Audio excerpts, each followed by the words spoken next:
जब भी हम अपनी ज़ुबान खोलते हैं और कोई कलमा भी या कोई गुफ्तगू भी या कोई कलाम करते हैं तो अल्लाह तबारक व तआला की तरफ से मुकर्रर करदा दो फरिश्ते जो हर इंसान के दाएं और बाएं कंधे पर मौजूद हैं, जिन्हें किरामन कातिबीन कहा गया, वो उस कलाम को, उस गुफ्तगू को नोट कर लेते हैं। यूं हमारी ज़ुबान से निकला हुआ हर कलमा अल्लाह ताला के पास महफूज हो जाता है। लिहाजा हमें चाहिए कि हम कभी भी फजूल कलाम, फजूल गुफ्तगू या फजूल कलमा अपनी ज़ुबान से ना निकालें।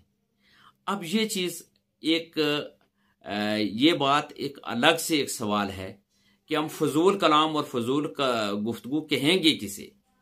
तो इस सिलसिले में याद रखने वाली बात यह है कि फजूल कलाम हम किसे कहेंगे। इमाम गजाली रहमतुल्लाह ताला इह्या उलूमुद्दीन में एक कौल लाए हज़रत अता बिन अबी रिबाह रहमतुल्लाह अलैह का।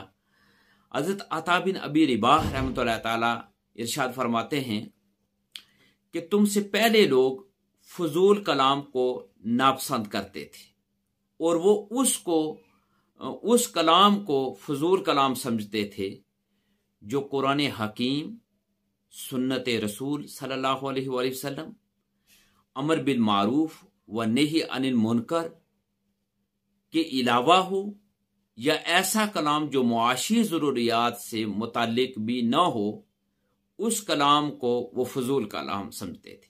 गोया हमें सोचना होगा कि हम जो गुफ्तगू कर रहे हैं, हम जो कलाम कर रहे हैं, वो अगर कुरान भी नहीं है, सुन्नत रसूल सल्लल्लाहु अलैहि वसल्लम भी नहीं है, अमर बिल मारूफ भी नहीं है, नही अनिल मुनकर भी नहीं है, और वह हमारी मुआशी ज़रूरियात से मुताल्लिक भी नहीं है, न उस कलाम से, उस गुफ्तगू से दुनिया की खैर वाबस्ता है, न आखिरत की खैर वाबस्ता है, तो हमें फिर यकीन कर लेना चाहिए कि ये जो हम गुफ्तगू कर रहे हैं, जो हम कलाम कर रहे हैं, जो हम कलिमात अपनी ज़ुबान मुबारक से अदा कर रहे हैं, वो फजूल हैं।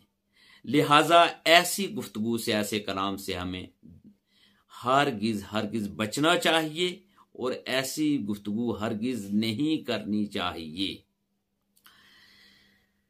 अल्लाह तबारक व तआला कुरान मजीद फुरकान हमीद में भी इरशाद फरमाता है कि मा यल्फिज़ु मिन कौलिन इल्ला लदैहि रक़ीबुन अतीद। वो मुंह से कोई बात नहीं कहने पाता मगर उसके पास एक निगहबान तैयार रहता है। गोया हम कलाम अभी कर ही नहीं रहे होते, लेकिन वो फरिश्ते इंतजार कर रहे होते। जब हम कोई कलमा अदा कर लेते हैं तो फिर वो उसको नोट कर लेते हैं। लिहाजा हमें कोशिश करनी चाहिए कि हम फजूल गुफ्तगू से अपने आप को बचाएं और ऐसे कलिमात हम अपनी ज़ुबान से अदा न करें कि जो फजूल हों, जिसका कोई ना दुनियावी फ़ायदा हो और ना उखरवी फ़ायदा हो, न वो दुनिया के किसी काम के मुताल्लिक हो और न वो आखिरत में किसी काम के मुताल्लिक हो। लिहाजा हमें ऐसे कलाम से बचना चाहिए। अल्लाह तबारक व तआला हमें ज़्यादा से ज़्यादा दीन इस्लाम की समझ अता फरमाए और हमें दीन इस्लाम पर अमल पैरा होने वाला बनाए। व आखिर दावाना अनिल हम्दुलिल्लाहि रब्बिल आलमीन। दीन की बात फैलाना सदका जारिया है। सवाब की नीयत से वीडियो को शेयर जरूर कीजिए। जज़ाकल्लाह।